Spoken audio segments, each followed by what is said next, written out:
حضرت شیخ الحدیث صاحب دامت برکاتہم فرما رہے ہیں کہ پس از 30 سال این نکتہ محقق شد بخاکانی کہ یکدم با خدا بودن بحز ملک سلیمانی۔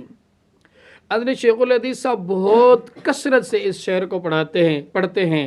اور سکھاتے بھی ہیں اپنے سالکین کو بھی اور اپنے خلفاء کو بھی۔ بہت سارے اسفار میں حضرت جی دامت برکاتہم کے ساتھ اس گنہگار کا سفر ہوا ہے، جہاں کوئی ایسی محفل نہیں کہ حضرت اس شعر کو نہ پڑھیں۔ فرمایا پس از 30 سال این نکتہ محقق شد بخاکانی کہ یکدم با خدا بودن بحز ملک سلیمانی۔ فرمایا خاکان کا ایک علاقہ تھا، وہاں ایک بہت بڑے شیخ رہتے تھے۔ ایک سالک ان کی خدمت میں 30 سال رہے، 30 سال کے بعد ان لوگوں نے پوچھا، علاقہ والوں نے پوچھا، اللہ کے بندے 30 سال سے لے کر تو اس اللہ والے کی خدمت کر رہا ہے، وہاں مٹکے بھر رہا ہے، وہاں جوتیاں سیدھی کر رہا ہے، وہاں خانقاہ کی جھاڑو دے رہا ہے، تم نے 30 سال کے اندر کیا سیکھا ہے؟ تو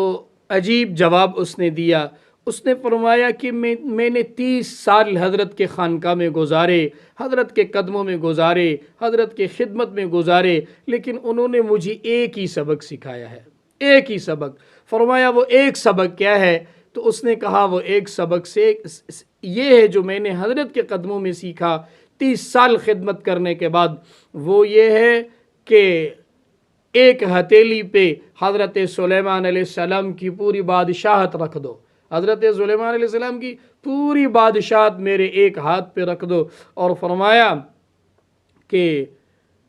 ایک لمحے کے لیے وہ پوری سلطنت رکھ کے اب مجھے کہیں یہ سلطنت لینا آپ پسند کریں گے؟ میں کہوں گا کہ اس سلطنت کے بدلے میں ایک مرتبہ کہوں اللہ اللہ اللہ، اور ایک سلطنت کے، اتنی بڑی سلطنت کے مقابلے میں کہوں گا کہ مجھے 1 منٹ کسی اللہ والے کی صحبت نصیب ہو، میرے لیے بہت بڑا نفع کا سودا ہے۔ یعنی 30 سال زندگی گزاری، اللہ تعالیٰ کی ذات کی اہمیت ایسی حضرت نے دل کے اندر راسخ کر دی، ایسی محبت کوٹ کوٹ کے دل کے اندر رکھ دی اور بھر دی، اللہ کے ذات کی محبت۔ کہنے لگے کہ ایک ہتھیلی پہ حضرت سلیمان علیہ السلام کی مکمل بادشاہت رکھ دو، اس سے بہتر ہے کہ میں ایک مرتبہ اپنے رب کو ذاتی نام سے پکاروں اللہ اللہ، یا اس پوری سلطنت سے یہ افضل ہے کہ میں ایک لمحہ